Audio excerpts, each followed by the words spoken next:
What's up, guys? For another episode of Tech Bro. This is going to be an impressions video on the HTC One M9. It was basically announced along with the S6 and S6 Edge just a few days later. Actually, no, I think it was a few hours later or something.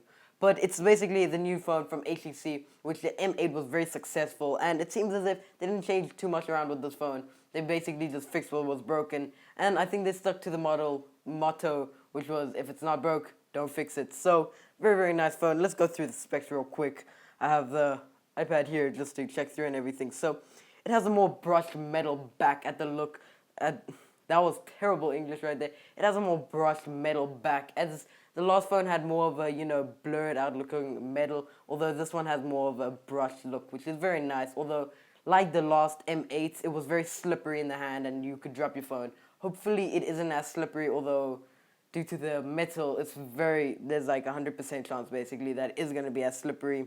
So it might be slippery. You might need to use a skin or a case, sadly. Although, one thing that they did change, which is pretty big, is instead of having that ultra pixel on the back camera, which allowed you to do all these crazy focusing effects and everything, they took that away. They didn't completely take it away. It is now on the front-facing camera for selfies, which could be great because then you can add all these crazy effects to selfies and all that. And selfies, they don't have to be great quality or anything. So that was very smart of them. Although it was great that they took away that ultra pixel from the back, because honestly, if you did see it, didn't look at all good. It was good, it was a great idea, but it should rather stick to the front-facing camera, where people don't really worry too much about the quality. So very smart of them to take away that ultra pixel at the back.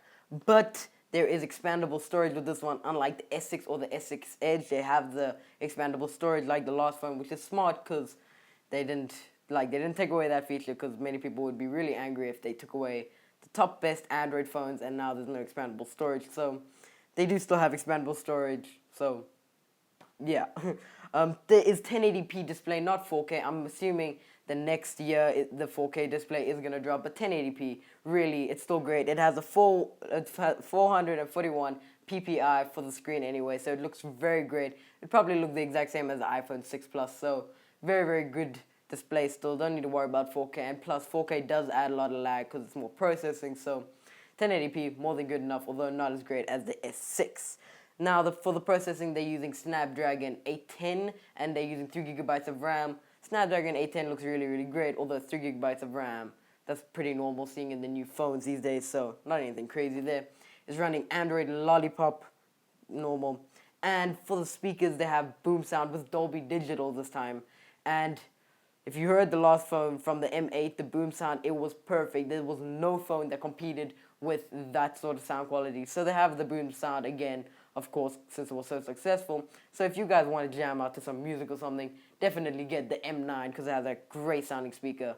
And they didn't fix anything about it because it's all broke, so they didn't fix it. So very, very, very great sound. If you're into sound and all that, get the M9. And I like how they didn't change much, as I said. They stuck to the motto, if it's not broke, don't fix it.